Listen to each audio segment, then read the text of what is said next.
Bueno, le doy la bienvenida a Iván Yostarov.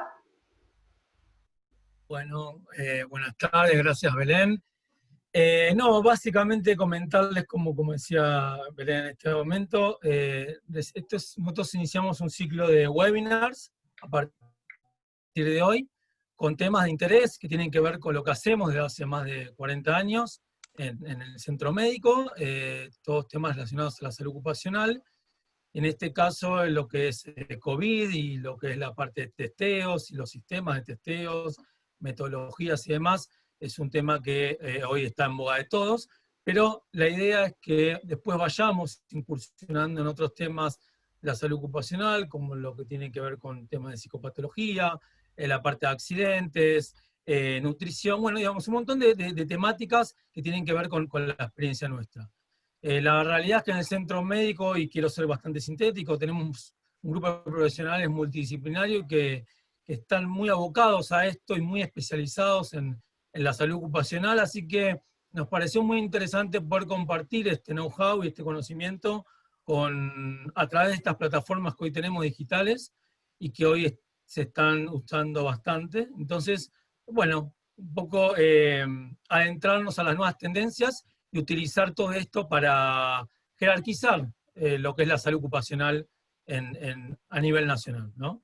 Así que bueno, les doy la bienvenida a todos y los dejo nuevamente con Belén. Gracias. Bueno, muchas gracias, Iván.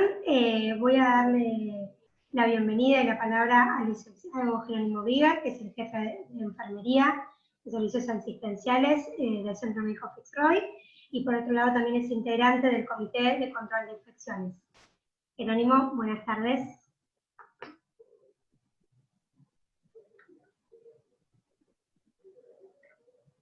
Jerónimo.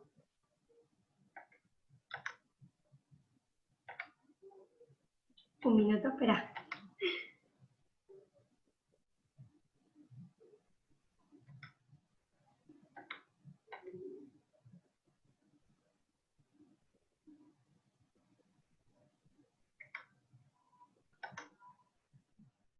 Jerónimo, ¿nos escuchás?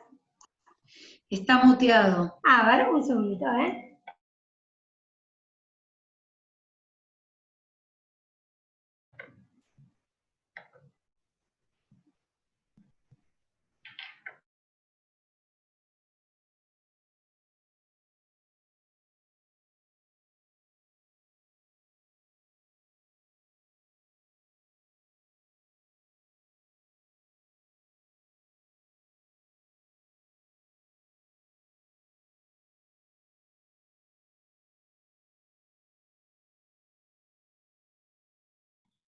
¿Así?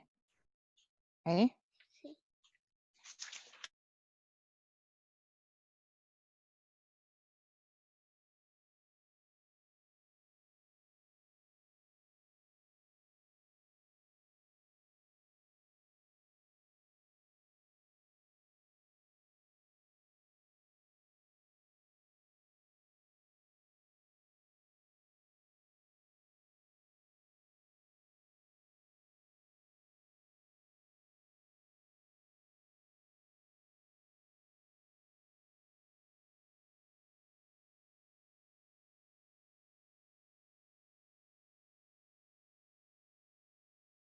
Perdón, un segundito que estamos teniendo una cuestión técnica, ¿eh?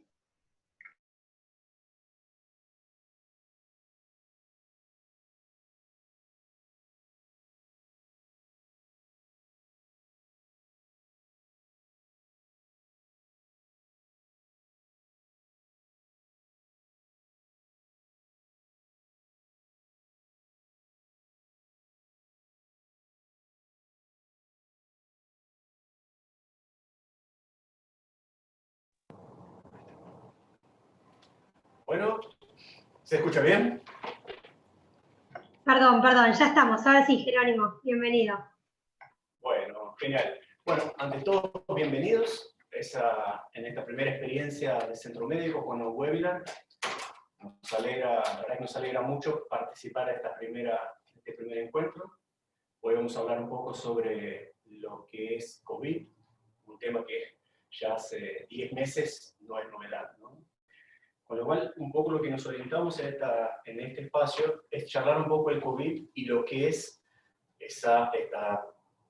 lo que vino pasando a lo largo de este tiempo, estos ya 10 meses de enfermedad y 7 meses en Argentina, y este reingreso volver a esta normalidad, empezar a volver a la vida social, al trabajo, a los diferentes puestos laborales, la vida social, los cafés, el restaurante, digamos. Un poco nuestra intención es charlar acerca de algunos mitos y verdades y también hacer un poco de foco en lo que es la seguridad y la prevención.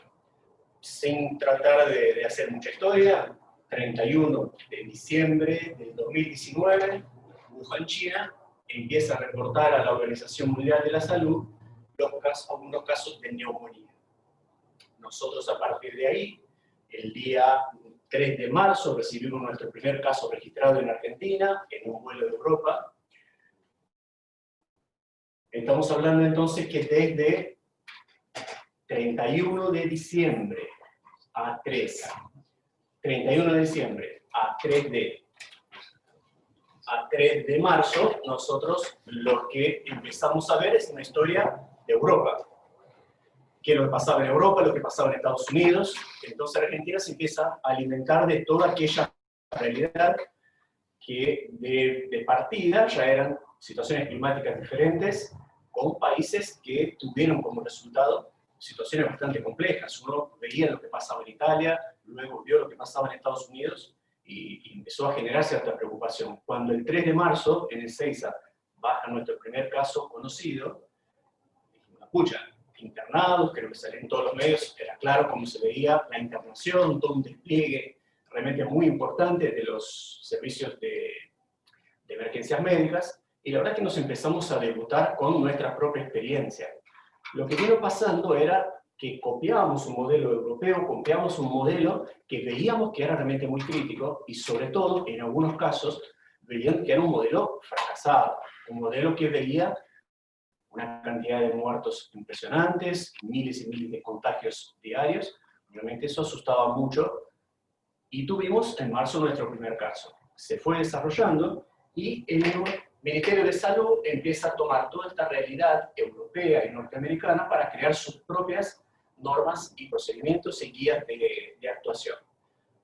Se tomó todos estos meses, que todos nosotros estamos en esta situación de cuarentena, y el día 20 de marzo se decreta aislamiento social preventivo y obligatorio. El método de la cuarentena es un método muy antiguo, es el hecho de restringir y tratar de separar a las personas de sus vías de contagio, muy efectivo, muy eficiente. Lo que uno se puede discutir es la durabilidad, el tiempo y la factibilidad que tiene frente a una enfermedad que la realidad es que se conoce muy poco. Nos llegamos al año de transcurrir el primer caso. Bueno, hoy lo que estamos hablando es de esta apertura progresiva, es ese volver al trabajo, volver a las actividades sociales, y como lo decimos, es de manera progresiva. Bueno, ¿cómo está pensada esa progresión? ¿Cómo están pensadas las medidas de seguridad? Escuchamos al hartazgo tres verdades absolutas. Si mantenemos una distancia mayor a 1,5 metros, probablemente no tengamos chance de infectarnos. Si nosotros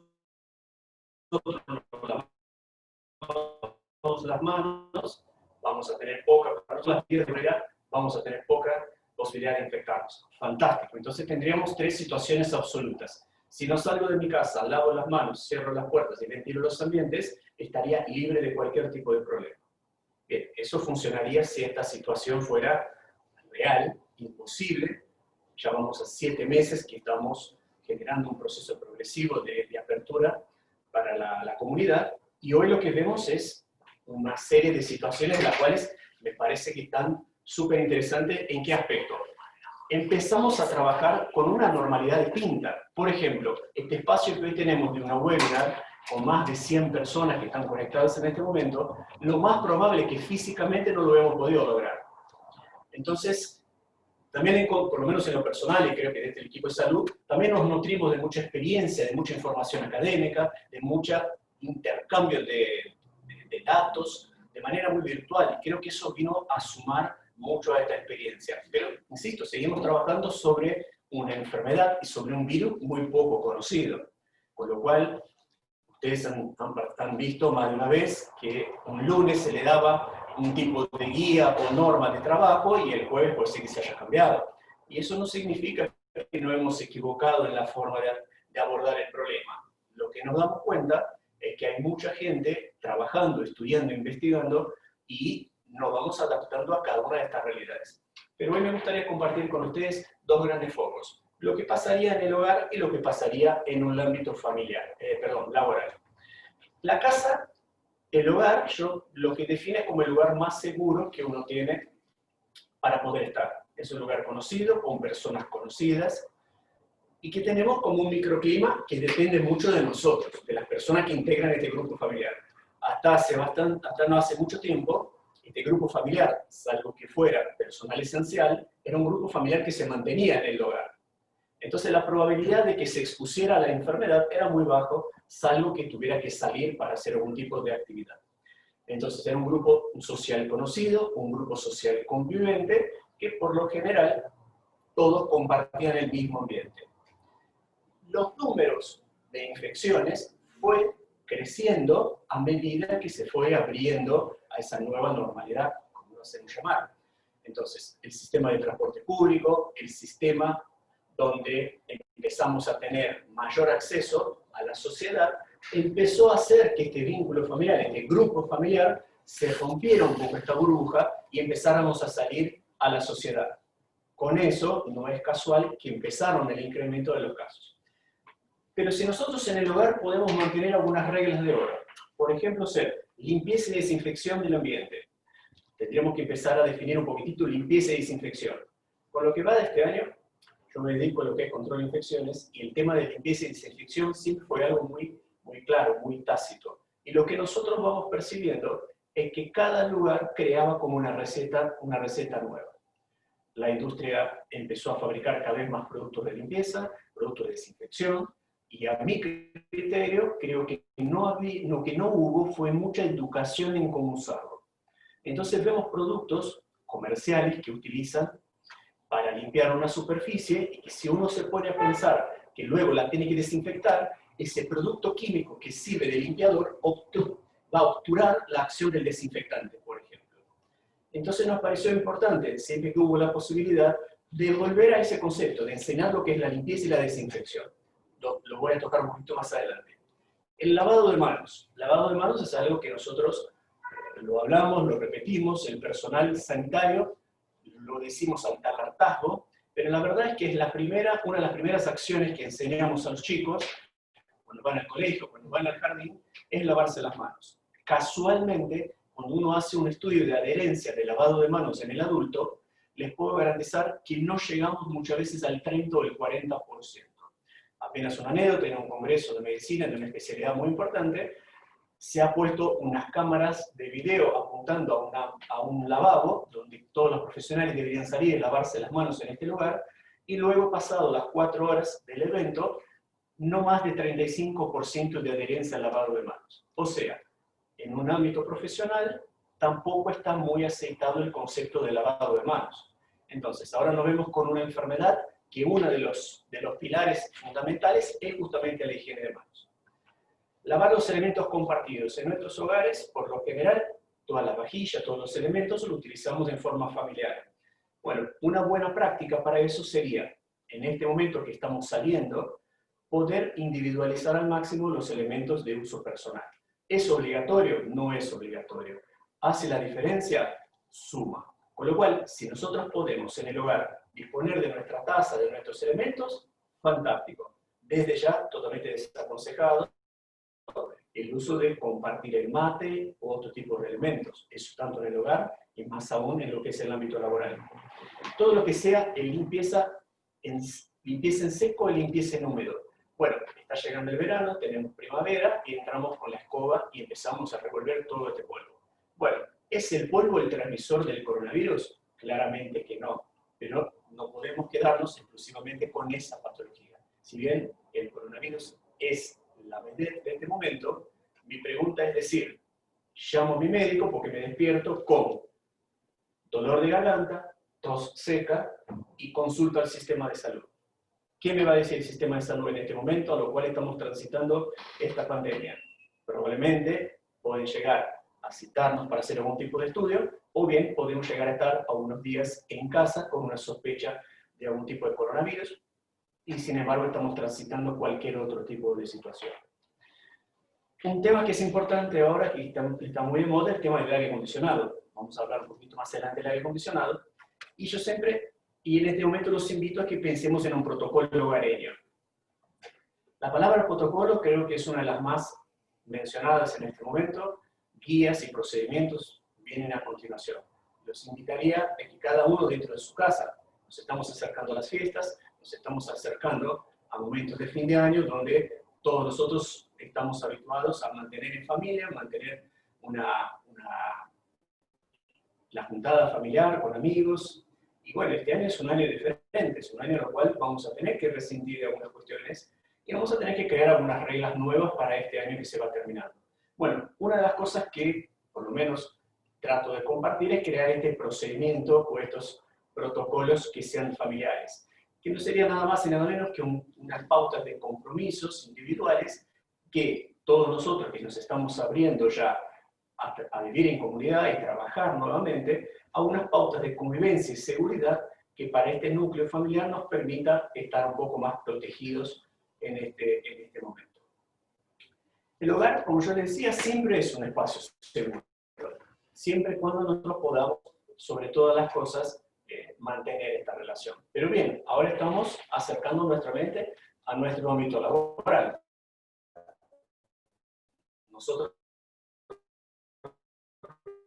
estamos en el área de salud, algunas cuestiones de medidas de barrera, de limpieza, de señalamiento, pero la verdad es que muchos están volviendo a las oficinas, muchos están volviendo a las fábricas y en otros lugares, y es ahí a donde creo que tenemos que hacer un poco más de hincapié. Una de las cuestiones importantes son aquel screening, aquel testeo de ingreso. Nadie debería ingresar al sitio laboral sin que hubiera la toma de temperatura preingreso. La temperatura lo deberíamos tomar al ingresar a nuestro puesto de trabajo, en vigilancia o en la mesa de entrada, y no debería permitirse el ingreso de ninguna persona que tuviera más de 37 grados 5. Esto lo define el Ministerio de Salud como medidas de control.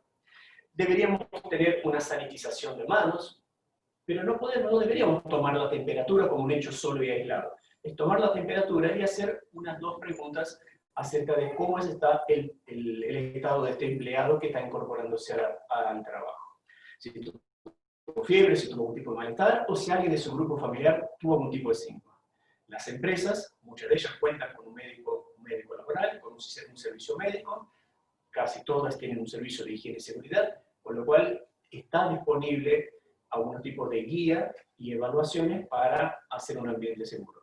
Una vez que esta persona está en el puesto de trabajo, todas las empresas tienen un servicio de higiene y probablemente su puesto de trabajo ya esté limpio. Bueno, acá lo que nosotros invitamos es de generar el concepto y la conciencia del espacio limpio y seguro. O sea, cada uno de los empleados que se apoderen de su puesto de trabajo hagan un repaso nuevamente con algún tipo de producto que esté aprobado por, ya sea el comité interno de trabajo de cada uno de los lugares, a un experto en higiene y seguridad o el médico del servicio. Importante, estamos utilizando de manera indiscriminada el alcohol al 70, en las manos, en la ropa, en todo lo que se nos cruce. El alcohol y la electricidad son enemigos. Entonces tenemos que tener mucho cuidado con el hecho de cómo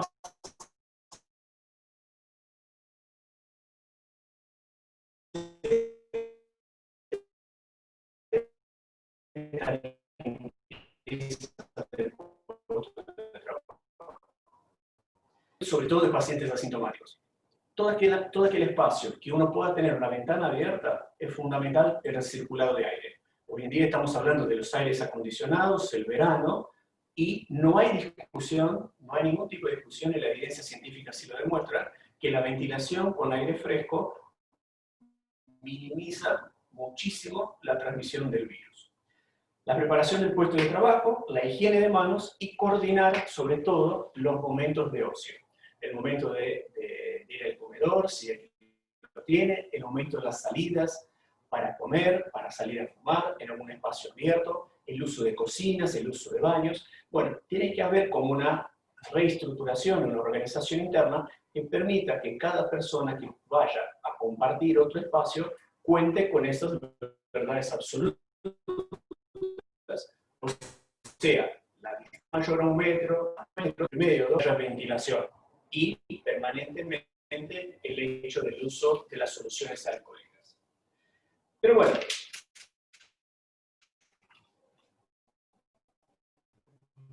vemos habitualmente que hay indumentarias de la dama y del caballero. Entonces lo combinamos con una prenda, lo utilizamos de consumos deportivos. Hay algunas marcas de deporte que tienen ya algunas prendas y algunas telas que son inteligentes. La verdad es que el uso del tapaboca, uno debería tomarlo con el siguiente fundamento. Es una protección de barrera que va a impedir que estas pequeñas partículas de agua se transmitan al ambiente. O sea, es una medida de barrera.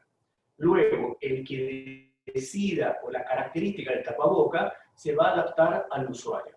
Hay algunas cuestiones como, si utilizan un tapaboca de neopren que esté muy ajustado, lo más probable es que tenga una buena obturación de salida de líquido, pero le cueste mucho respirar.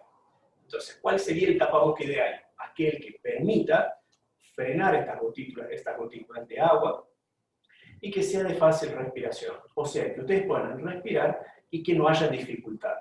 Hemos visto casos de utilizar determinados tipos de tapaboca en algunas actividades y las personas pueden hiperventilar, pueden llegar hasta tener la pérdida de conocimiento. Por hecho, estar respirando con un aire más viciado. Eso va directamente del tipo de barbijo que lo vamos a estar utilizando, en este caso tapaboca.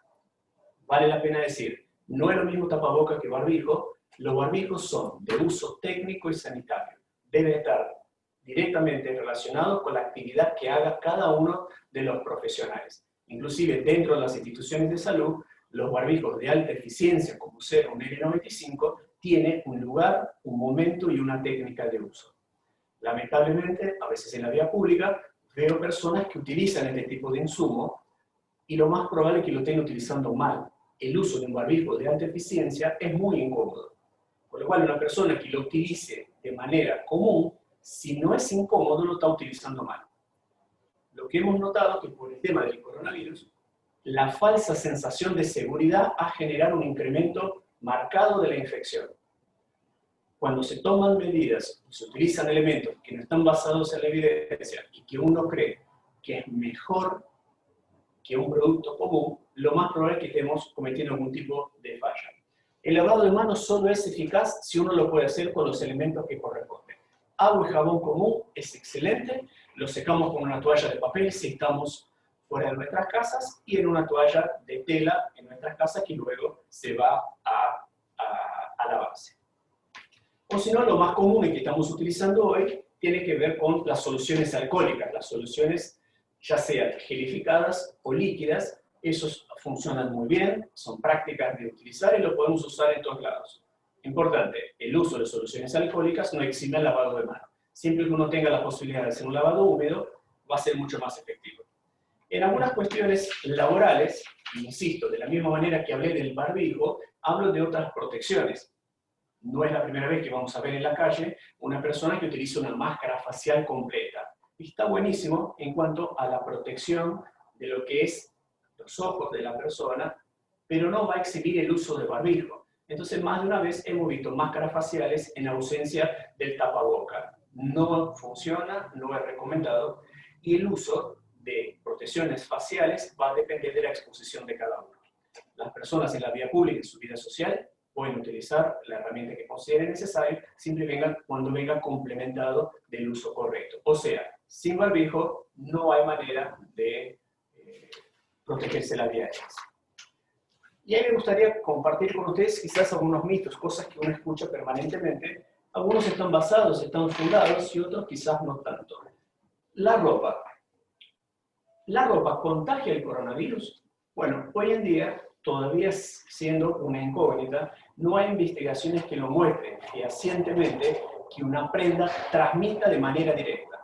Siempre y cuando esta prenda no esté húmeda, que no haya sido, que tenga contacto con saliva o con secreciones y justamente en este momento la persona lo pase por la cara, por las vías aéreas. O sea, si yo no la estoy utilizando y no la estoy pasando por el rostro en el momento que está humedecida con la saliva, lo más probable es que esta prenda no tenga la posibilidad de infectarse. no debemos perder de vista que es un virus respiratorio y que sus características de transmisión son directamente por la vía aérea.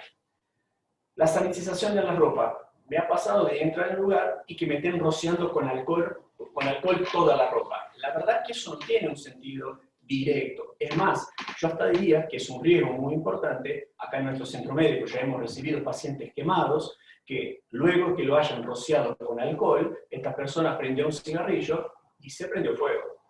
Hay personas que han tenido crisis respiratorias obstructivas, tipo asma o broncoespasmos, porque lo han rociado con algún tipo de químico sanitizante, con lo cual este tipo de sanitización no está demostrado. Los arcos sanitizantes tampoco están demostrados de todo que uno pudiera pasar por un lugar, ser embebido con un líquido que necesita su tiempo de pose, su tiempo de acción. La verdad que no está todavía basada en la evidencia. Las alfombras sanitizantes es lo mismo. Uno puede pasar por un lugar, mojar los pies, estar con la suela del zapato. Eso está buenísimo como medida de buenas prácticas.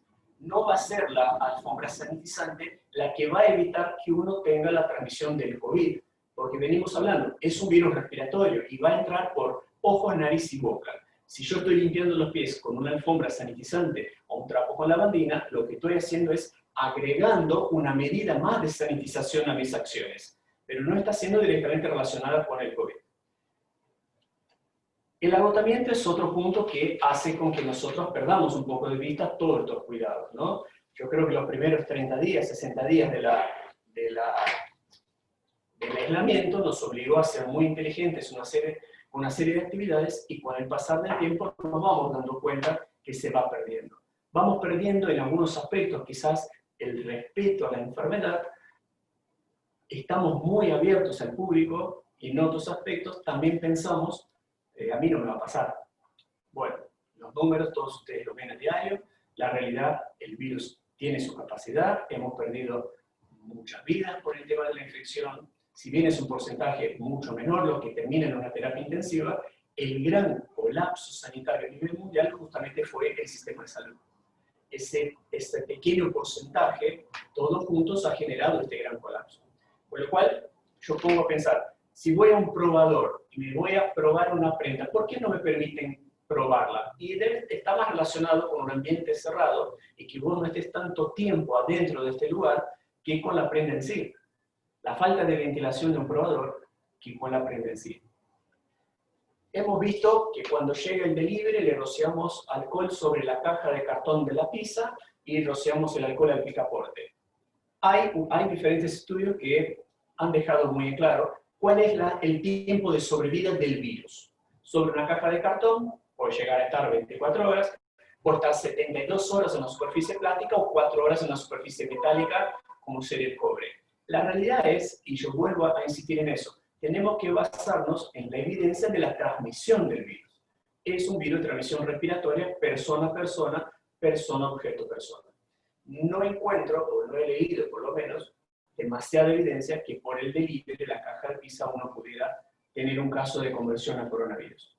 Vengo del supermercado con un montón de compras y empiezo a rociar alcohol por el paquete de yerba, por el paquete de fideos. ¿Eso hace la diferencia? Yo creo que suma a una conducta higiénica, creo que suma a estas buenas prácticas de limpieza, desinfección.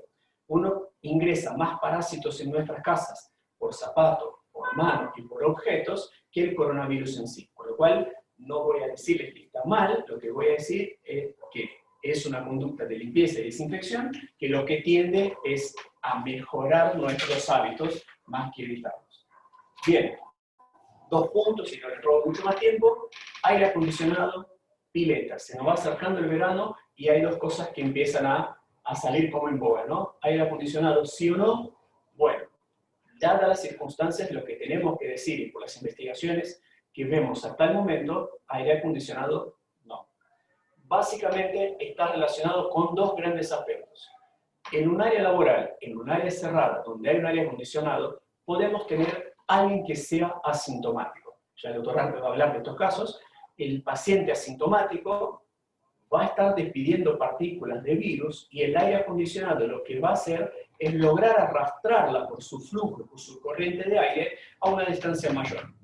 si yo sé que persona a persona con 1,5 metros estaría seguro porque esta gota de fluye va a caer al piso, con el aire acondicionado se va a sostener más tiempo en el aire y la presión la va a terminar llevando a una distancia más lejana.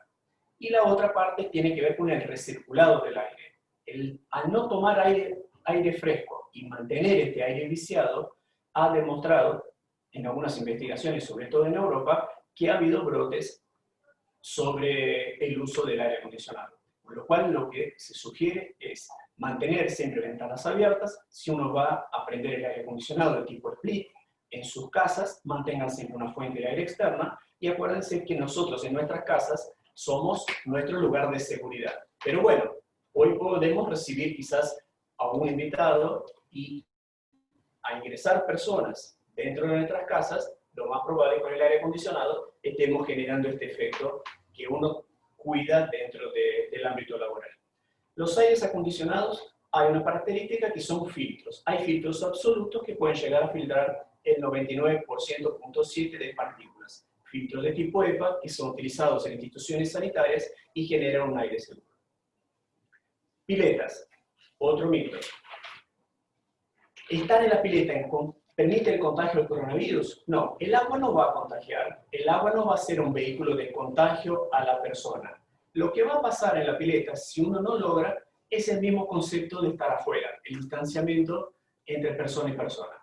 Entramos al agua, llenamos los chicos pueden tragar el agua, soplar, escupir, salivar, hay líquido que cae, sobre el agua no es el problema es la cercanía con el otro. Entonces, lo que se ha demostrado hasta el momento, es algo muy nuevo, y se lo está viendo con mucha información del verano de Europa, está relacionado con eso. Entonces, lo que nosotros hacemos como sugerencia es, si bien estar en el agua no es el momento crítico sigue siendo la cercanía con otra persona. En el deck, en los vestuarios, en los baños, el tomar sol muy cerca uno del otro. En definitiva, las 3 verdades absolutas que yo les comenté al principio: distanciamiento social, protección con el tapaboca y el lavado de manos. Eso, si nosotros lo podemos englobar de esta manera, sería ideal. Y para terminar un poquitito, para todos aquellos que teníamos cierta obsesión antes de todo eso, antes la limpieza, la desinfección extrema era patrimonio de nosotros los obsesivos. Hoy es una conducta que nos atañe a todos nosotros. Muchísimas gracias por el tiempo de ustedes y seguimos con la otra parte con el doctor Arpe. Bueno, Jerónimo, muchísimas gracias. Ahora vamos a dar el paso al doctor Jorge Arpe, encargado del Departamento de Medicina Laboral del Centro Médico. Jorge, buenas tardes. Te cedo la palabra. Bueno, buenas tardes a todos. Muchas gracias por estar allí. Yo voy a hacer una presentación con un PowerPoint para que se entienda un poco más lo que voy explicando, así que eso lo va a comandar seguramente acá nuestro compañero. Así que bueno, la idea es que entiendan que para cada necesidad, sobre todo a nivel de las empresas, hay un test distinto y un test de calidad. ¿Hay un test único? No, la respuesta la vamos a tener al final, y donde voy a ir explicando cada una de las cosas. La que sigue. Dame, más o menos que sigue. ¿Okay? Lo pasa a ver, listo, ya está. Bueno, esta es una pequeña escalerita, son las distintas etapas por las cuales hemos pasado: aislamiento social preventivo obligatorio, lo que comenzó allá por el mes de marzo, como bien marcaba Jerónimo. Después pasamos al distanciamiento social preventivo obligatorio, que dejamos de estar aislados en casa y empezamos a movernos, se abrieron algunas industrias. Después pasamos al distanciamiento personal, que es lo que estamos lo que estamos viviendo hoy dentro de las empresas. En nuestra empresa trabajamos, un montón de gente viene a trabajar, pero estamos más distanciados, las famosas W que armamos en los puestos de trabajo, en la apertura de los lugares de comida, donde la gente se tiene que sentar de determinada manera, y estamos por llegar a la nueva normalidad. Apretá el botoncito Belén, así aparece el dialoguito. Y estamos llegando a esto que hemos llamado la nueva normalidad. A mí me gusta un poco más un término castizo que hablan de la renormalidad, y el re es por el renacimiento. Después de que todas grandes crisis ha habido un renacimiento, y yo creo que esta es una gran crisis mundial y vamos a renacer de otra manera y distintos, hay cosas que han llegado para quedarse, y entonces cobra muchísima importancia conocer cuál es la situación inmunológica real de la población después de esta cuarentena tan extendida en nuestro caso. A eso me voy a referir ahora en especial con el tema de los virus. Adelante, pasamos 2 juntas.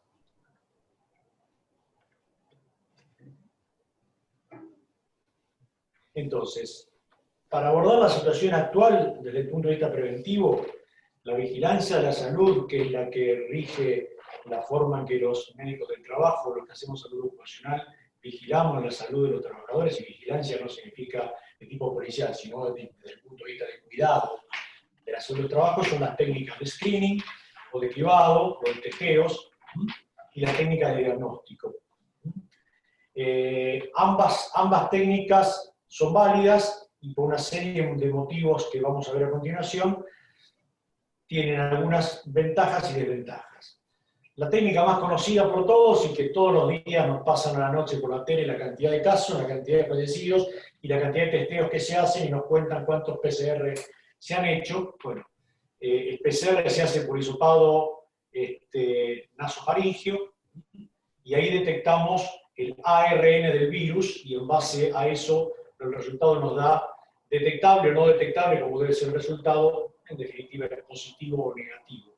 Es la única prueba de función diagnóstica con alta sensibilidad y que permite conocer si el virus está presente en nuestros compañeros, en nuestros trabajadores, en nuestros colaboradores.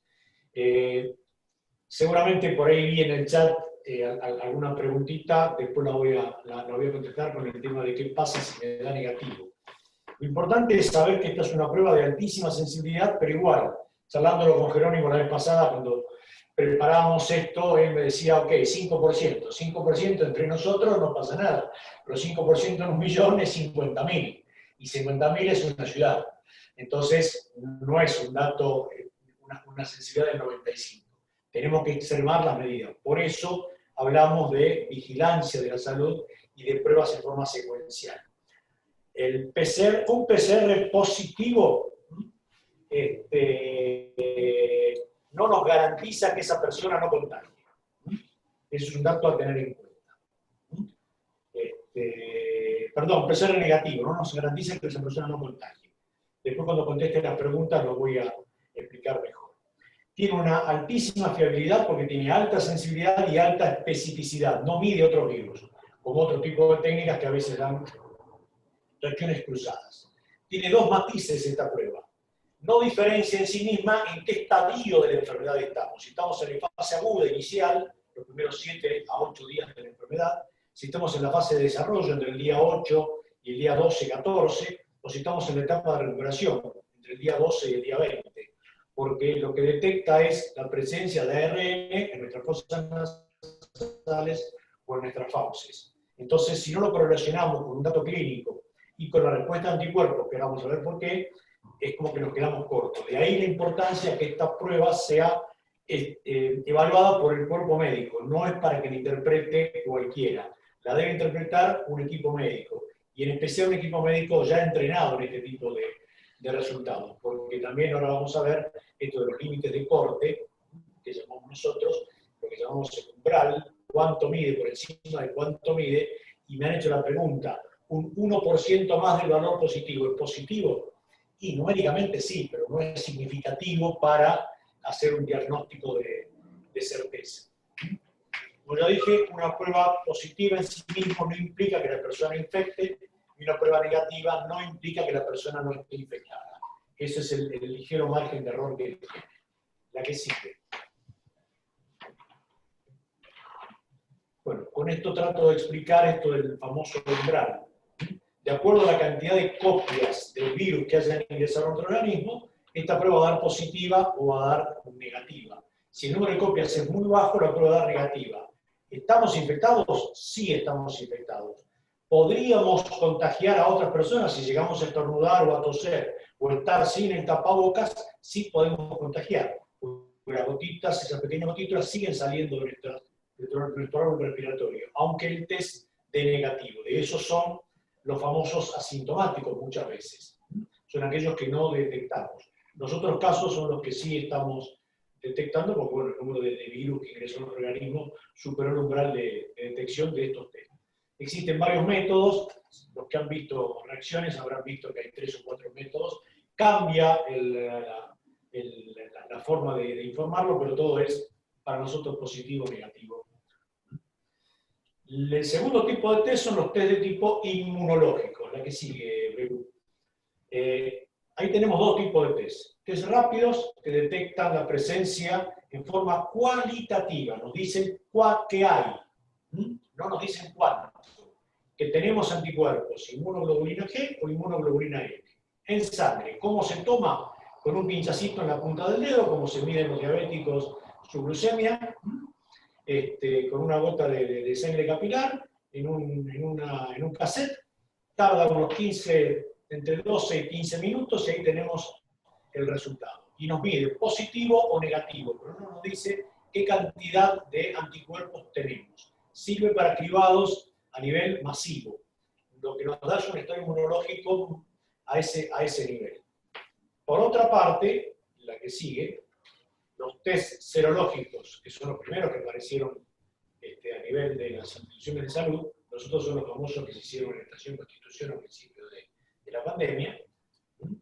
Es la medida en sangre venosa, sacando sangre del pliegue del codo, y medimos los anticuerpos, los famosos inmunoglobulina G e inmunoglobulina M.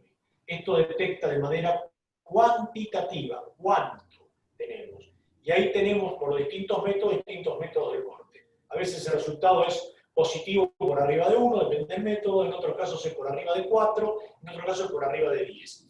No le den bolilla a eso, eso es para que lo interprete un médico. Los análisis son para que el médico los interprete y les haga una devolución, porque depende esa variación, si es entre 1 y 1, entre 0 y 1 o entre 0 y 10, varía esto de lo que nosotros llamamos el rango. Entonces, si tiene 10,1, ¿es positivo? Sí, es positivo. Pero yo preferiría que una persona tenga 100, dije. Entonces me quedo tranquilo que tiene defensas. La diferencia con el otro tipo de método es que esto mide en forma cuantitativa, lo que permite saber si el trabajador ha estado o no en contacto con el virus. El resultado tarda un poquito más, tarda 72 horas, con relación al otro, que es un método de 15-20 minutos como mucho. La que sigue.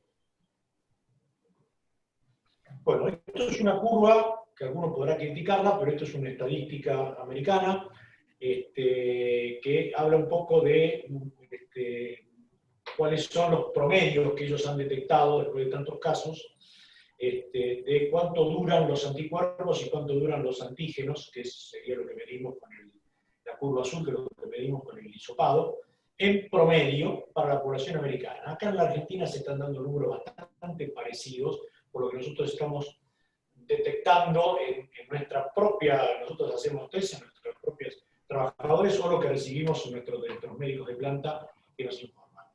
Tenemos un periodo de ventana de la infección que dura alrededor de entre el día de contacto con la persona infectada hasta el día 4º o 5º. Esa persona en ese momento no tiene ningún síntoma, que llamamos periodo de ventana, pero podría estar contagiando porque ya tiene el virus en su cuerpo, y a partir de las 72 horas en adelante podemos medir con esa famosa curva azul el antígeno, que es lo que nosotros estamos midiendo con la prueba del hisopado.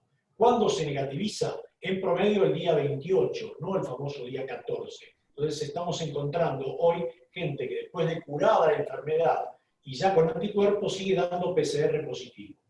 ¿Por qué nos empezamos a preguntar? Bueno, la respuesta es que todavía quedan restos del ARN del virus, pero ya destruido, en nuestras fosas nasales y lo estamos midiendo. Pero eso no significa que la persona contagie. De ahí que tengamos que hacer una secuencia estratégica de los test. Un test solo, por sí mismo, no nos hace el diagnóstico de cómo está evolucionando la enfermedad. En la línea verde estamos viendo los anticuerpos IgG, los anticuerpos rápidos, que empiezan a elevarse a partir del día 7, terminan de bajar aproximadamente para el día 21, y eso nos mide la fase aguda de la enfermedad. Pero hablábamos antes que la fase aguda dura hasta el día 12, 14, no más de eso. Bueno, esto es porque la curva va descendiendo. Nos dice si la persona ha tenido, si la agarramos en el día 7, 8, 10 y nos da positivo, significa que la persona está cruzando la etapa aguda de la enfermedad. Fíjense que la curva roja recién aumenta después del día 14. Estos datos promedio. A veces aumenta antes. Y la inmunoglobulina G, que es la curva roja, se mantiene en el tiempo. ¿Cuánto tiempo? La respuesta no la tenemos. Esto es lo que nos va a dar la vacuna. La vacuna lo que nos va a dar es este tipo de anticuerpos. Ahora, ¿cuánto tiempo van a durar? No lo sabemos. Por ahí vi en el chat que había gente que preguntaba, en especial, si puede ser que hayamos tenido enfermedad y no tengamos anticuerpos. Sí, es posible. Ahora lo voy a explicar en un poco más de detalle. ¿Para qué sirve hacer esta secuencia? Lógicamente, nosotros hacemos PCR y después las otras dos reacciones van juntas. Con pinchar el dedo o con sacar sangre, medimos los anticuerpos IgM e IgG. O sea que son dos pruebas, en una obtenemos dos resultados. Esa secuencia lógica sirve mucho para detectar los portadores asintomáticos. Tan importantes en este momento que estamos queriendo volver al trabajo con normalidad y no sabemos si nuestros compañeros que vuelven a trabajar con nosotros son portadores asintomáticos. Entonces, este tipo de pruebas son las que nos ayudan a hacer el diagnóstico. La que sigue. Bueno, este gráfico lo que nos muestra es en qué momento la persona es contagiante y tiene que ver un poco con ser asintomático, ser un paciente leve, pérdida del olfato, ligera tos, dolor de cabeza, paciente grave, aquel que tiene dificultad respiratoria y necesita ser aislado en un centro de salud, o el paciente crítico, que es el que termina en terapia intensiva. Bueno, como verán, la parte roja, la que es muy transmisible, el paciente asintomático transmite muy al comienzo, cuando todavía no podemos detectar, porque acuérdense que decimos que detectamos entre el tercero y el quinto día, y las líneas rojas en la primera barra desaparecen ya quinto día. Entonces, ese es el paciente con el cual tenemos que trabajar para hacer el buen diagnóstico. La que sigue. Entonces, ahora bien, lo que nos cabe preguntar es ¿qué técnica aplicar? ¿Hay un único test? No. Sino que depende en qué situación epidemiológica nos encontremos. Como sociedad, en una ciudad, en una población, o en una empresa, o en un parque industrial. Entonces ahí tendremos que ver combinar de manera secuencial a través de una estrategia epidemiológica, de manera integral, determinar la huella inmunológica de esa población. Entonces, la respuesta lógica sería esas tres que están allí. Paciente sintomático, que entre las 48 y 72 horas de haber comenzado con síntomas, ahí hacemos el test de PCR. Aquel paciente que ha sido sospechoso, con más de 15 días de inicio, sospechoso porque sospechamos que tuvo algún síntoma, pero un dolor de cabeza o una sensación de sentirse mal y nada más, que muchas veces es el asintomático, ahí está indicado hacer el test serológico cuantitativo, sangre venosa, y medimos cuánto tiene de inmunoglobulina M y de inmunoglobulina G. Y ese número nos va a dar en qué estadio de la enfermedad se encuentra. A veces dan positivas las dos reacciones. Si nosotros cruzamos las curvas, vamos a poder interpretarlo. Parece una alquimia, como alguna vez me dijo Jerónimo, interpretación de esto, porque son 9 resultados posibles, pero bueno, de ahí sacamos la interpretación de en qué momento de la enfermedad se encuentra el paciente. Y en el caso que queramos valorar la situación inmunológica de una población, estamos reabriendo las puertas de una empresa y queremos saber cómo está volviendo nuestra población, hacemos test rápidos. Hoy hay empresas, algunas de altísima dotación, que todos los días viernes o que todos los días lunes hacen test rápidos a su población y con eso detectan los portadores asintomáticos. Paciente que con un test rápido le da IgM positivo, vuelve a su casa porque está en estadio agudo de la enfermedad. Entonces estamos aislando a aquel que puede contagiarnos. El que tiene inmunoglobulina G solamente es aquel paciente que le podríamos llamar el Ironman, el más apto para volver. Esto se está haciendo en grandes empresas, sobre todo de las multinacionales, y lo están haciendo con una frecuencia semanal. La recomendación es hacerlo cada 14 días, que es el periodo de incubación de de la enfermedad. Entonces, para que nos quede cada oportunidad, cada momento epidemiológico, es el que hay un test para hacerlo. Gracias por el tiempo que nos dieron, y ahora vendrá el tema de que Belén coordine el chat de las preguntas, que por lo que vimos hay bastantes. Bueno, Jorge, muchas gracias. Gracias a todos también por dejar sus preguntas. Vamos a ir arrancando. La primera es para Jerónimo. Hubieron varias dudas con respecto al tema de los aires acondicionados. Sé, Jero, que ya lo tocaste, pero vamos a despejarlos puntualmente. La primera es, ¿qué sucede con los aires acondicionados en la oficina? ¿Es seguro utilizarlos o hay algún tipo de recomendación para hacerlo de manera correcta? Bien, aire acondicionados en las empresas. Hoy en día todavía no tenemos una guía que esté totalmente clara. Lo que sí no hay discusión, y ya lo define la Organización Mundial de la Salud, es mantener los filtros limpios y lavados, que haya un servicio técnico sobre la carcasa del equipo y la serpentina, y permanentemente dejar una fuente de aire fresco abierta. Eso es lo único que hay descrito hoy por la OMS, está en la página, esa es la fuente. No hay demasiado todavía evidencia sobre el tema. Lo que está muy claro, no hay discusión, es que en ambientes cerrados, saturados de aire, y que no haya recambio de aire fresco, la turbina del aire acondicionado va a generar la turbulencia del aire, esparciendo toda y cualquier partícula que haya en el aire. Bien, perfecto. La segunda, ¿sería comparable los aires acondicionados con los ventiladores en lo que se refiere a diseminar el virus? Es una pregunta interesante, porque en definitiva los dos van a estar generando un flujo de aire. El ventilador, en este caso, lo que hace es mantener una presión de aire más corriente y tendríamos una ventana abierta. Esa es un poco la intención. El flujo de la turbina de aire del aire acondicionado y el ventilador van a forzar de la misma manera. La diferencia está, sobre todo, es que hay que tener una fuente de aire externo abierta. Bien. Jero, para la tercera, para vos también. ¿Puede utilizarse un ozonizador en los ambientes que queremos climatizar con aire acondicionado? Excelente la pregunta. Todavía no hay una evidencia tácita científica que hable sobre el uso del ozono en el ambiente. Eso se está estudiando, se está trabajando mucho sobre esto.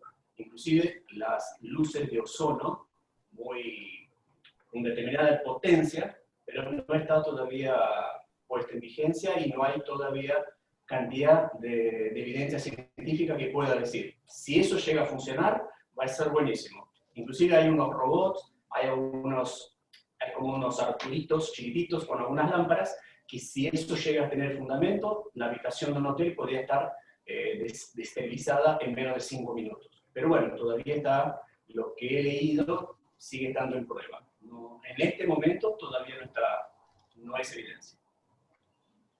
Bien, otra pregunta. El registro del ingreso con temperatura inferior a 37 grados y medio es útil, eso ya lo sabemos. El interrogante son los empleados asintomáticos. ¿Cómo manejamos a ellos?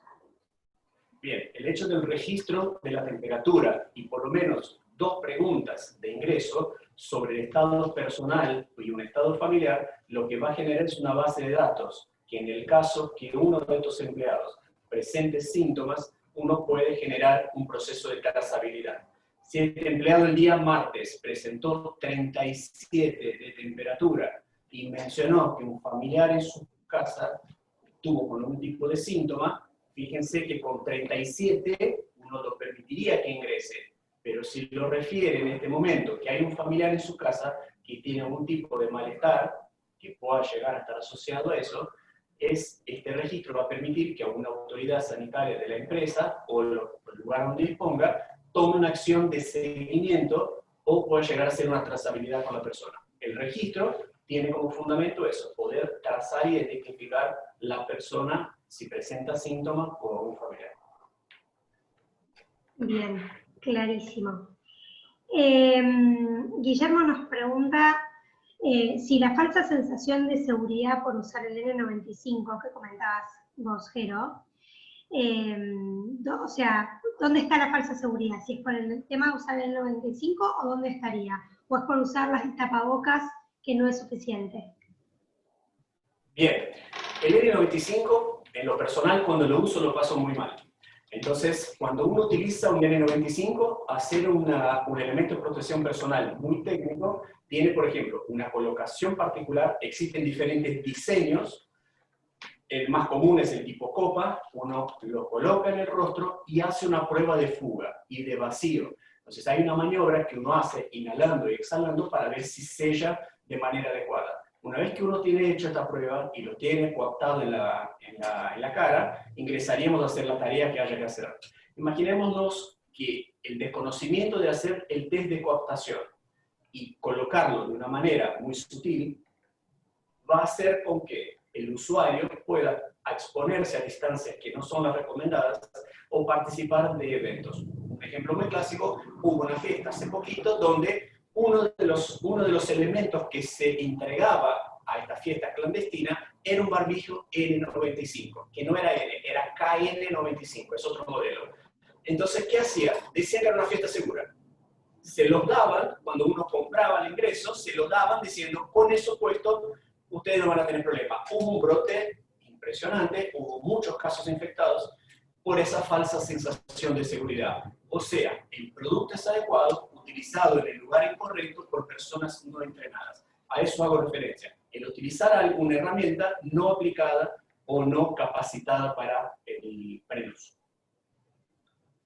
Perfecto, la próxima. ¿Se puede tener cualquiera de los demás síntomas sin tener temperatura y por eso ser positivo a COVID? No hay nadie. Sí, se puede tener otros síntomas sin tener temperatura. La temperatura al comienzo fue uno de los síntomas cardinales. La temperatura tiene que ver un poco con lo que nos pasa cuando tenemos una angina o cuando tenemos una infección. Es una respuesta inmunológica del organismo donde hay una lucha entre el antígeno del virus o del germen que nos provoca una infección y nuestro sistema inmunológico.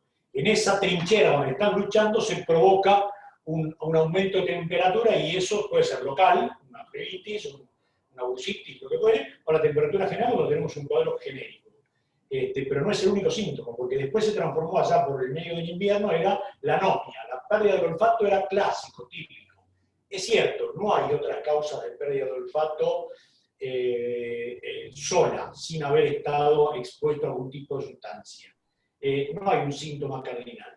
Sí lo damos como señal de alarma. Nosotros que hablamos mucho con los pacientes, tenemos el sistema de seguimiento y contención de pacientes de vía telefónica, hablamos con mucha gente por día y una de las cosas que planteamos es tome precaución de estas tres cosas. Si tiene falta de aire, si le aumenta la temperatura o realmente se siente realmente muy mal, active nuevamente el llamado social, concurra con un centro de salud, aunque haya gente infectada, porque usted no la está pasando bien. La temperatura es un síntoma importante, pero puede no ser el primero. La temperatura es un síntoma de enfermedad de leve hacia arriba. Perfecto. Esta pregunta es para... Sí. Ah, bien. La pregunta era para los dos, esto. Ahora que les voy a hacer esta pregunta. Perdón. ¿Qué opinión tienen de los nuevos test de detección de anticuerpos que ya están aprobados y confirman casos sospechosos por protocolo del Ministerio de Salud de Nación? Lindo tema. Sí, cuando esté en la práctica hablamos. Claro, exacto, cuando esté en práctica hablamos. El test para detectar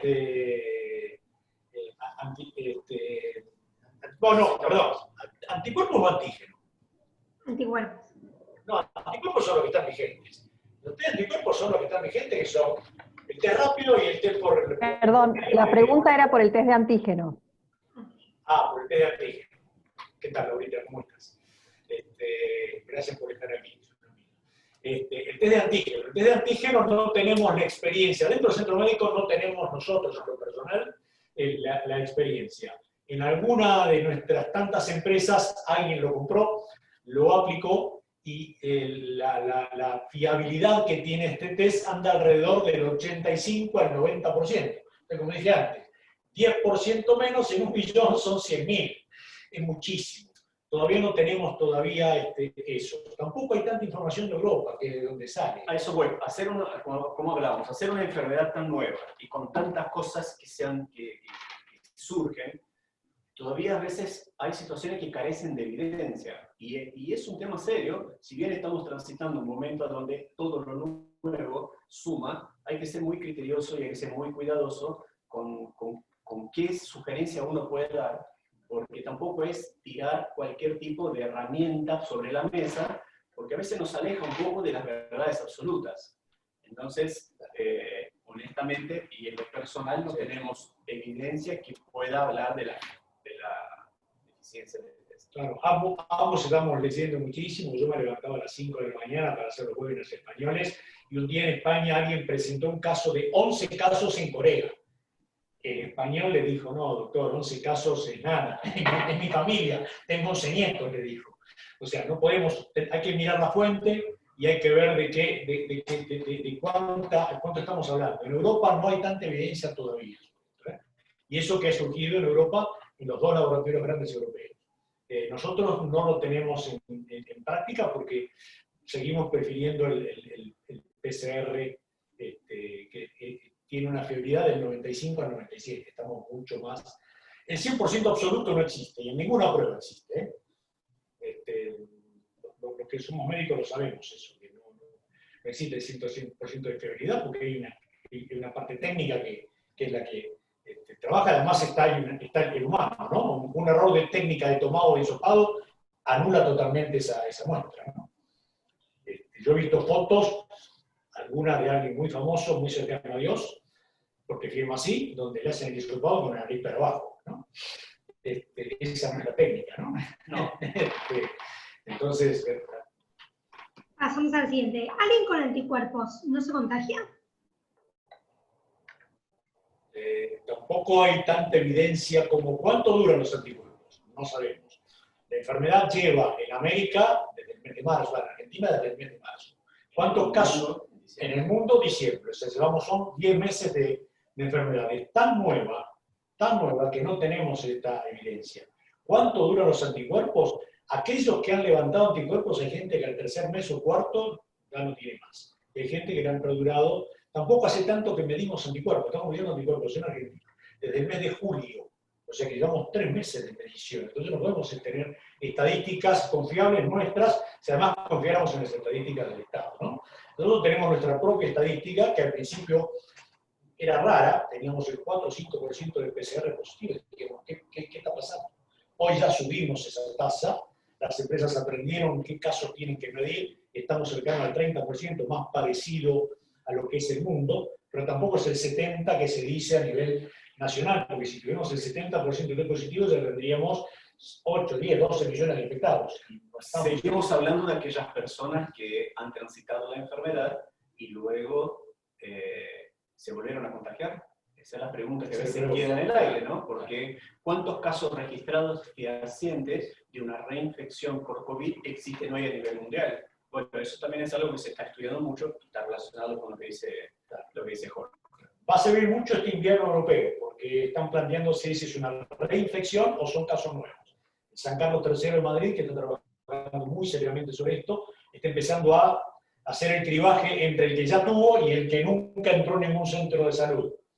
Que pudo haber sido un asintomático también, ¿eh? Eso también están pensando. O es un caso nuevo o es un reinfectado. Porque la culpa no toda la tienen los rubios que vinieron a Ibiza, ¿eh? No puede ser. Gracias, Jorge. Jerónimo, una consulta para vos. Se están permitiendo la apertura para trabajar de algunas actividades. En esta apertura de ciertas actividades, las personas de riesgo, por ejemplo, gente con asma, hipertensión, etcétera, ¿están exentos de concurrir o ya pueden hacerlo con cierta normalidad? Hay algunas enfermedades que están descritas en un decreto nacional que los exime por personal de riesgo. Si bien se están abriendo actividades, estas personas deben seguir sob control médico y deben tener algún tipo de autorización para volver ya sea al ámbito laboral o a algunas otras cuestiones sociales. Un ejemplo que tenemos ahora son los gimnasios, que empezaron a abrir de manera progresiva.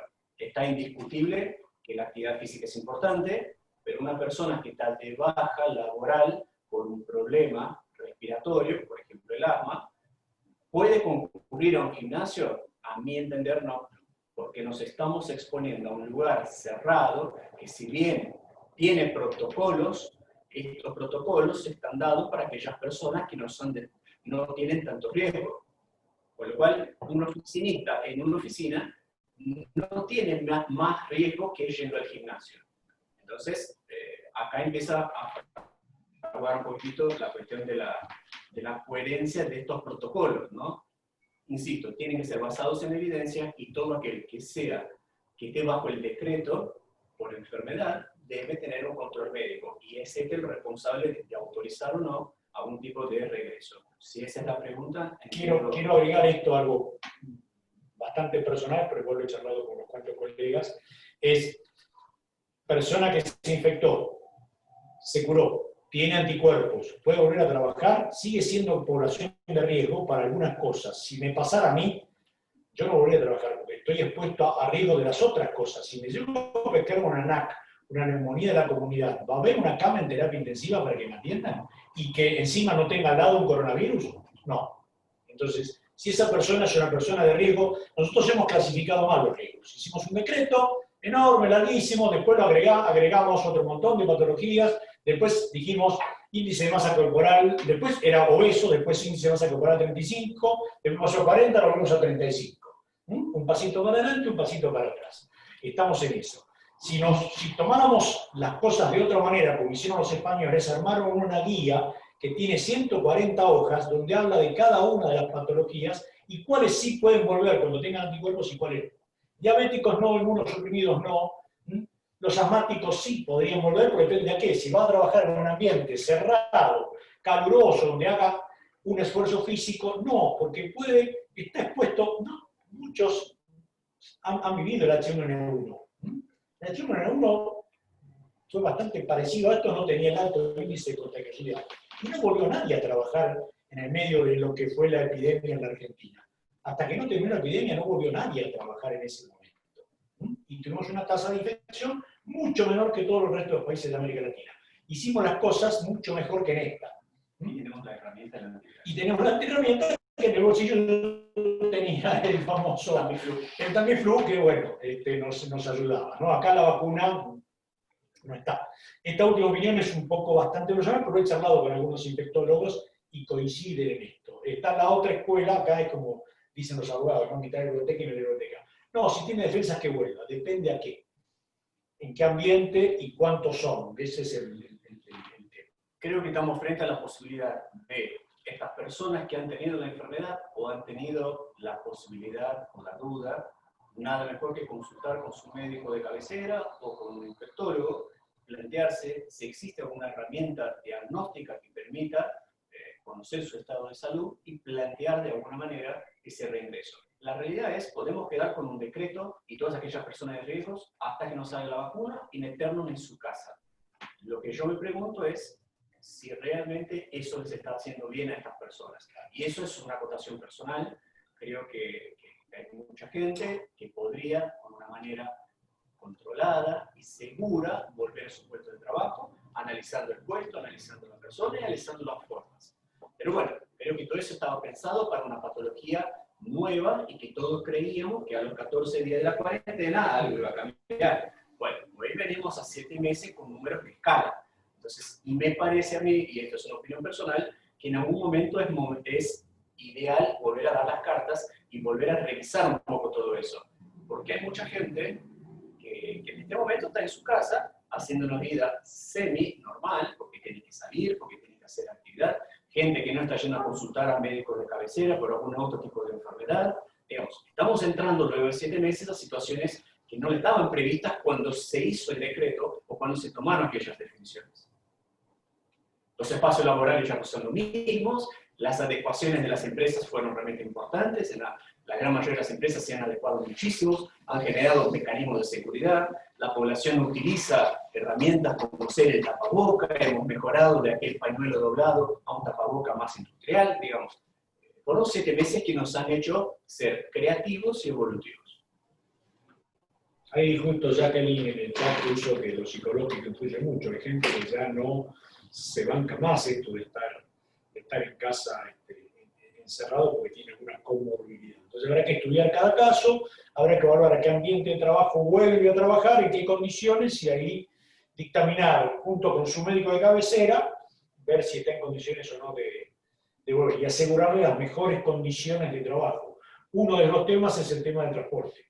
El transporte público es un medio de contagio realmente terrible. Les ha pasado a las empresas, que pusieron las combis, pero después pusieron más gente que las que debían, o se quedaron dormidos, y el otro día nos mostraron una foto de alguien que usó el tapaboca de anteojera como el de los aviones, porque le conectaba la luz. Entonces, bárbaro, se protegió los ojitos de la luz, y esa persona era un COVID positivo.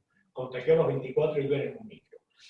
Agregamos a eso que el micro tenía ventanas cerradas Exacto. y el aire acondicionado encendido. Entonces, ahí el gran ejemplo del aire acondicionado y sus efectos, ¿no? Bueno, un poco en base a lo que hablábamos recién, les voy a hacer 3 preguntas muy cortitas de sí o no, así damos paso a las demás. Si la persona de riesgo ya se contagió, ¿puede volver a trabajar, sí o no? Bueno, un poco lo explicamos. Depende de cada caso, es único. Los médicos hablamos de que la clínica es soberana. Bueno, acá es soberano el contexto clínico de ese paciente. Depende de dónde vuelva, en qué condición, cuántos compañeros haya de trabajo y qué comorbilidad tenga. ¿Cuál es su comorbilidad? Si tiene comorbilidades o no.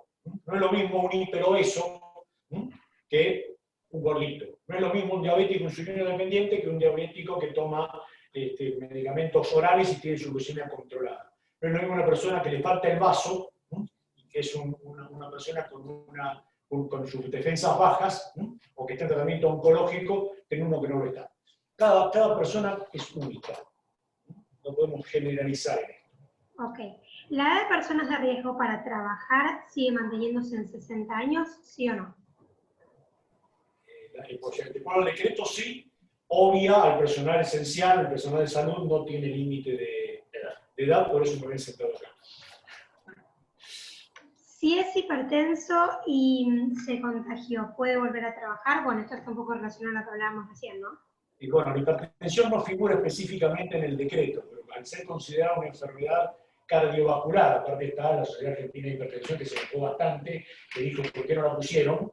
Depende de qué grado de hipertensión, si está controlado o no, y tiene un poco más que ver con qué medicación toma. Hay un estudio hecho por los americanos que dependiendo de la medicación que está tomando es aquella que interviene el intercambio de oxígeno de la membrana entre la membrana pulmonar, donde se hace el intercambio de oxígeno, y esas son personas de riesgo, no todos los hipertensos. Hipertenso controlado, no. Bien. Jerónimo, hablando de los mitos y verdades, ¿es recomendable utilizar amonio cuaternario rociando objetos o puede ser perjudicial? Se puede utilizar, hay amonios cuaternarios de venta comercial que están buenísimos para aplicar sobre superficie y todo aquello que sea objeto inanimado. Hay que acordarse que limpieza no es rociar el producto y dejarlo húmedo, es rociar el producto, rociar la estructura y pasar un trabajo de rejilla. Eso significa limpiar y desinfectar.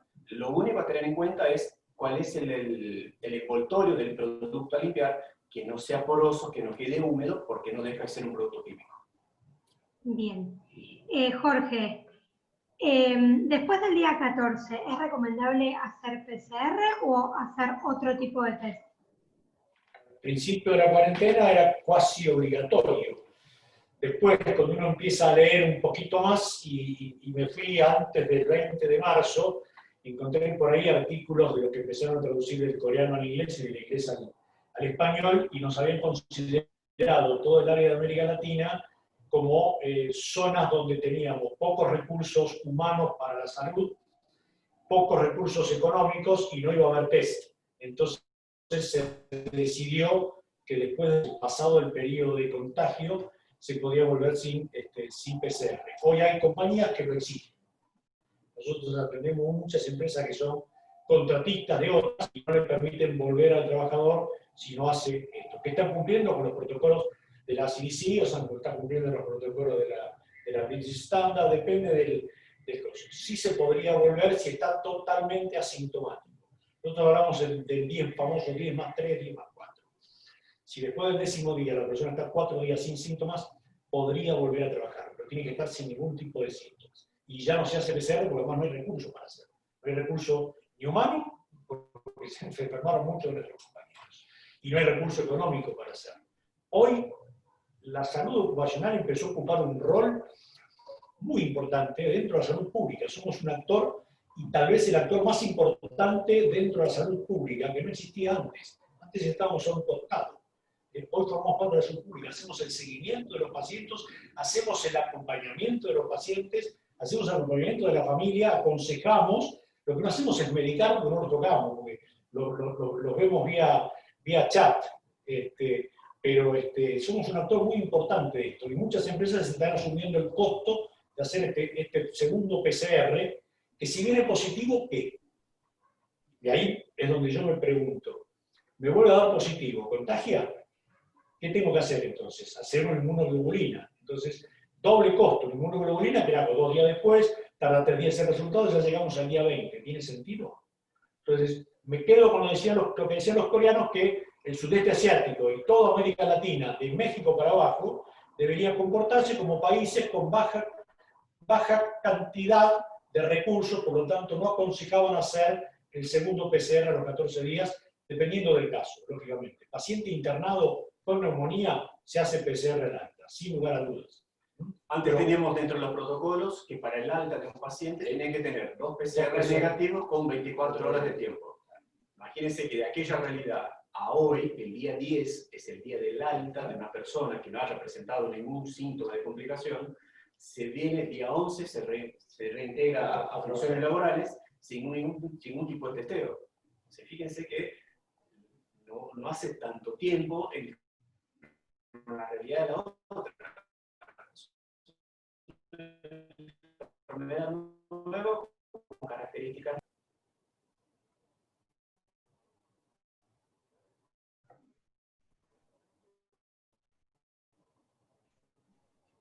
Bien. Está muteada, Belén. ¿Me escuchan? Ahí está. Perfecto. Otra. Sí. No, vamos a usar los últimos 5 minutos, sí, porque ya nos extendimos un poco el horario y me imagino que todos puedan tener otras cosas que hacer. Si hay alguna pregunta que quedó afuera, bueno, todos tienen mi correo, me lo pueden pasar y yo se las hago llegar a Jerónimo y a Jorge y las respondemos de manera personal. Voy a tomar las últimas 3 preguntas. La primera, reinfección o reactivación del virus, latencia. ¿Qué piensan ustedes en personas que vuelven a ser positivas luego de 3 o 4 meses?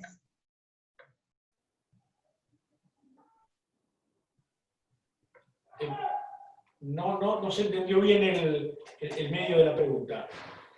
¿Qué pensamos de alguien que después de 4 meses vuelve a dar positivo? Sí, de una reinfección o una reactivación del virus. Bueno, es lo que está en estudio, todavía no se sabe. Con memoria Pueden ser 3 cosas.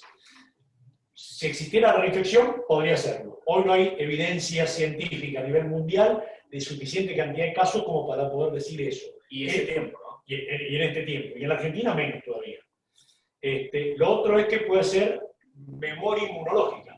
O sea, tengan en cuenta que el virus, cuando ingresa a la célula, deja en las células nuestras el ARN. Podemos estar encontrando trazas, pequeñas muestras de ese ARN, que es lo que mide el PCR. Entonces, yo lo hisopo otra vez y lo encuentro. Máxime si tuvo una patología grave. En los sujetos graves, me ha pasado de charlar cara a cara con un jefe de terapia intensiva de sanatorio de primerísimo nivel y querer hacer un aspirado lavado bronquial porque no le tenía PCR negativo y tenía una neumonía. Neumonía en este momento, bilateral, con ciertas características, Jerónimo lo dice siempre, si ladra y mueve la cola es un perro. Bueno, esto era un COVID. Le metieron en el tubo y terminó en terapia intensiva y falleció. Un chico de una empresa que nosotros atendimos. Entonces, si esa persona tiene el COVID en los pulmones, con el tiempo puede haber quedado todavía en sus cauces por tos o por algo, y es un resto viral y no está reinfectado. Esa es una. O no sabemos si se reinfectó. No ha pasado el tiempo suficiente como para poder estudiarlo, esta enfermedad. Primero que ha viajado muy rápido. Fíjense que de diciembre a marzo llegó a Estados Unidos, no sé, ya se hizo a Europa rápidamente y a Estados Unidos y después a América. Y estamos en no sé cuántos millones ya de casos, creo que ya superamos la tasa de infectados de la gripe española del 17. Y eso que viajaba en carreta, ¿no? Decir una cosa, si hoy en día nuestros protocolos se ajustan a que no se testea a la persona al alta, es muy difícil saber si esta persona tiene trazas virales todavía, de ARN viral.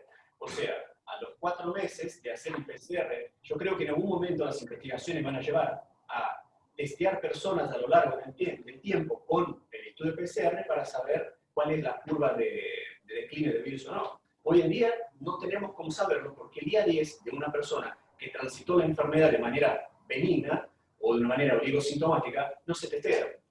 No tengo cómo validar hoy la cantidad de tiempo que hay información viral.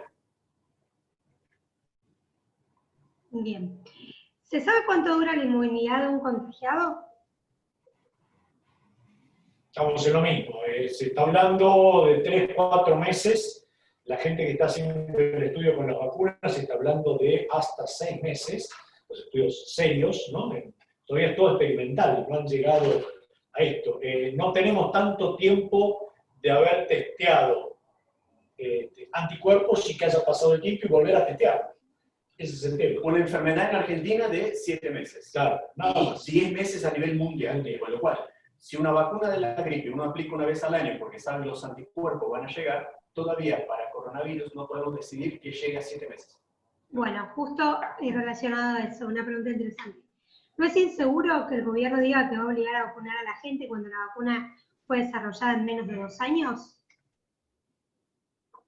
Lo dejaría esta respuesta en manos de los investigadores que cumplen con determinados criterios de investigación que son muy serios y la verdad que yo creo que se han dado algunas cuestiones seguras. Si bien las vacunas tienen una historia y los medicamentos tienen una historia de evolución en cuanto a la investigación, tampoco pensábamos que iba a existir una pandemia de esta magnitud con estos tiempos. El testeo de una medicación o una vacuna hace 50 años atrás no es lo mismo que la tecnología de hoy y cómo se aceleran los procesos. Yo confío que los investigadores y todo lo que sea, las entidades de control que estén detrás de todo eso son entidades serias, en la ANMAT, la FDA y una serie de otros organismos que vigilan eso. Una vez que la vacuna esté disponible, yo confío que va a estar, confío que sea segura. Lo que no podemos decir, ni nosotros ni nadie, es lo que va a pasar para adelante. ¿Cuánto tiempo de inmunidad nos va a dar? No sabemos. Tenemos que aplicarnos 2 por año, 1 por año. ¿Durará 5 años? No lo sabemos. Todavía está, en esa etapa todavía no llegó a la investigación. Bueno, la última. En un caso positivo de alta por la ART en el día 10, por criterio clínico epidemiológico, ¿cuánto tiempo se debería esperar para poder reincorporarlo nuevamente a la empresa de forma segura? ¿Y se debería hacer un PCR nuevamente u otro tipo de test a su criterio? Bueno, hoy el alta, de acuerdo a protocolos, es al día 10 si la persona fue asintomática y no habría riesgo de que se reintegre. Si la persona tuvo síntomas, por más que la RT le haya dado por teléfono el alta, nosotros, en lo personal, del departamento que yo manejo con mi equipo, no damos el alta si la persona todavía sigue con síntomas demostrables. Yo hablo con gente que no puede hablar, tiene disnea al hablar por teléfono. Eso iba a decir, hay personas que el día 10 están dados de alta porque transitaron la enfermedad de manera benigna o oligosintomática. Lo que notamos es que hay una capacidad respiratoria muy disminuida que no le impide cumplir sus tareas, pero uno lo nota que sube una escalera con agotamiento, tiene disnea de esfuerzo. Bueno, será el médico tratante el que defina si estas secuelas momentáneas están en condiciones o permiten la reinserción de esta persona.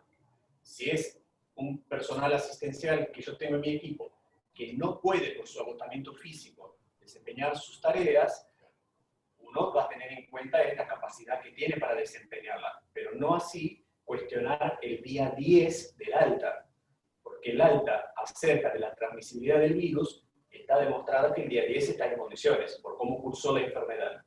Si le hago un testeo el día 10 o el día 11 o el 12, lo más probable, hay gran posibilidad de que recupere un PCR positivo. Pero bueno, las guías del Ministerio de Salud definen este tipo de conducta. Lo que vamos notando en la práctica diaria es que se nota una disminución de la capacidad respiratoria, la capacidad mental del que transitó la enfermedad. Eso se nota. Bueno, hasta acá nuestro primer webinar. Quiero darle las gracias tanto a Jerónimo como a Jorge por haber participado. Esperamos les haya sido interesante. Como les dije al principio, esta charla está siendo grabada. Vamos a enviarles el link para que puedan compartirlos con quien quieran. Y estén atentos que próximamente estaremos dando nuevas charlas. De mi parte, además de agradecerles, quedo a su entera disposición. Ustedes tienen mi mail para contactarse en caso de que hayan quedado dudas sin responder o cualquier cosa que necesiten. Así que, bueno, nada, muchísimas gracias y que tengan muy buenas tardes. Gracias a todos. Muchas gracias a todos.